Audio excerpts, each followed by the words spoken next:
किसी भी संख्या को 11 से गुणा करने का। ठीक है, ट्रिक जो सीखना है वो हमें किसका सीखना है, ध्यान से देखो, मल्टीप्लीकेशन ऑफ 11, मल्टीप्लीकेशन ऑफ 11। ठीक है, और यहां पर हम बोलेंगे कि सर मात्र 3 सेकंड, मात्र 3 सेकंड, जितने देर में आपका टाइमर खत्म होगा उतने देर में आप आंसर दे पाओगे। ठीक है, हम 1 सेकंड भी यहां पर कह सकते हैं कि मात्र 1 सेकंड में, चलो यहां लिख देता हूं कि मात्र 1 सेकंड में आप कोई भी 2 अंक 3 अंक या बड़ी से बड़ी संख्या का भी गुना कर सकते हो।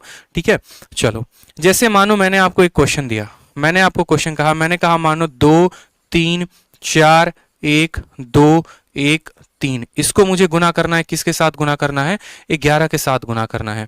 अब आप इसको जरा गुना करके दिखाओ कि भैया 11 के साथ गुना है, तो ठीक है बहुत अच्छी बात है। और छोटा कर दे, चलो और छोटा कर देते हैं। यहाँ पे मान लो कि हमने कहा 234 को आपको 11 के साथ गुना करना है। ठीक है, और फिर हमने दूसरा नंबर सवाल आपको दिया है, दूसरा नंबर सवाल कितना है वो भी देख लो। ठीक है, ध्यान से देखते चलेंगे आपको।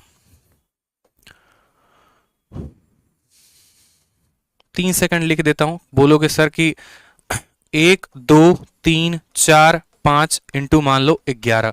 ठीक है, ये 2 सवाल हो गए मान लीजिए, और यहां पर हमें गुना करना है, किससे गुना करना है, 11 से। तो क्या आप तैयार हैं 11 का गुना 3 सेकंड में सीखने के लिए?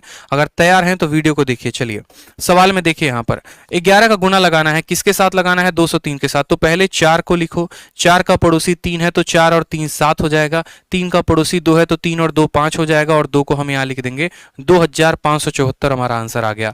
वापस से देखो, 4 के स्थान पे 4, 4 का पड़ोसी 3 है तो 4 और 3 7 हो गया, 3 और 2 5 हो गया। ठीक है, और 2 को हमने यहां पर 2 लिख दिया। इसी तरीके से एक दूसरी संख्या है, उसका गुना देखो, तो 5 का 5 लिख दो, 5 और 4 9 लिख दो, 4 और 3 7, 3 2 5, 2 1 3, और यहां पर 1 लिख दिया, 135 795।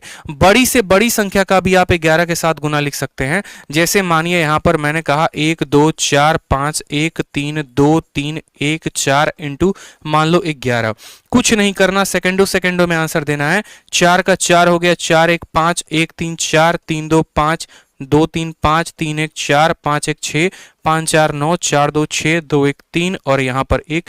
ये रहा आपका 11 के साथ गुना सेकंडों में मेरे भाई, समझ गए? कुछ नहीं करना होता है। 11 का अगर आपको गुना करना है तो बस संख्या को लिखिए और उसके पड़ोस में सभी संख्याओं को जोड़ते चले जाइए। इससे आसान और क्या होगा बताओ, इससे आसान और क्या होगा? ठीक है, अब बोलोगे सर आपने क्यों सिखाया 11 का पहाड़ा या 11 का मल्टीप्लिकेशन?